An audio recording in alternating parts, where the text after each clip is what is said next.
கதை நேரம். அம்மன் கோபம். இரவு 12 மணியின் சாபம். ஒரு கிராமம், பெயர் சின்னக்குடி. அந்த ஊரில் சக்தி வாய்ந்த காளியம்மன் கோவில் இருந்தது. அந்த அம்மன் ரொம்ப கருணையாக இருந்தாலும் அவளை அவமதிச்சா கடுமையான கோபம் காட்டுவாள்னு எல்லாரும் நம்புவாங்க. ஆனால் அந்த ஊரில் ராஜா என்ற ஒரு அகந்தையான மனிதன் இருந்தான்.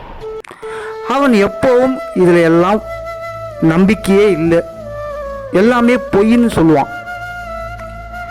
அம்மன், சாமி இது மாதிரிலாம் எதுவுமே கிடையாது அப்படின்னு கேலி பண்ணுவான்.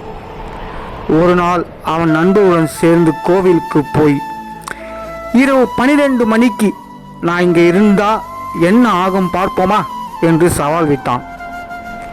ஊர்க்காரர்கள் எச்சரித்தாங்க, தம்பி இது விளையாட்டு இல்லை, அம்மன் சக்தி.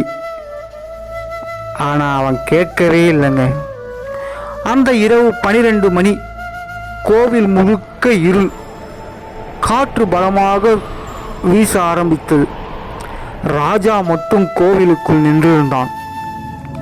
கோவில் மணி தானாக ஒலிக்க ஆரம்பித்தது. தீபங்களும் தானாக எரிய ஆரம்பித்தது. அம்மன் சிலை கண்கள் சிவந்தது, பளபளவென்று மின்னியது. அவன் பயந்து போய் வெளியே ஓட ஆரம்பித்தான். ஆனால் கதவுகள் எதுவுமே திறக்கல. பின்னாடி இருந்து ஒரு குரல், என்னையா கேலி செய்த? இப்ப என் சக்தி என்னன்னு புரியுதா? அவன் திரும்பி பார்த்தான். அம்மன் ஒரு பயங்கர ரூபத்தில் நின்றிருந்தாள்.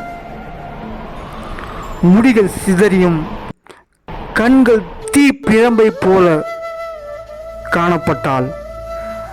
ராஜா பயங்கரமாக கத்த ஆரம்பித்தான்.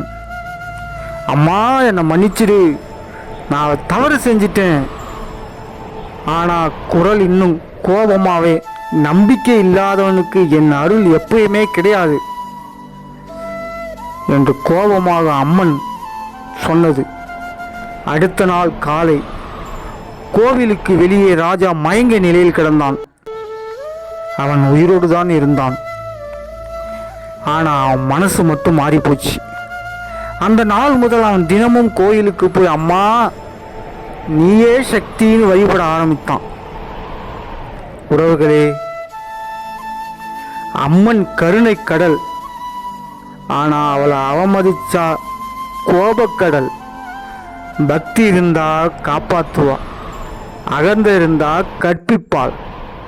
இந்த கதை பிடிச்சிருந்தா லைக் பண்ணுங்க, ஷேர் பண்ணுங்க, சப்ஸ்கிரைப் பண்ணுங்க.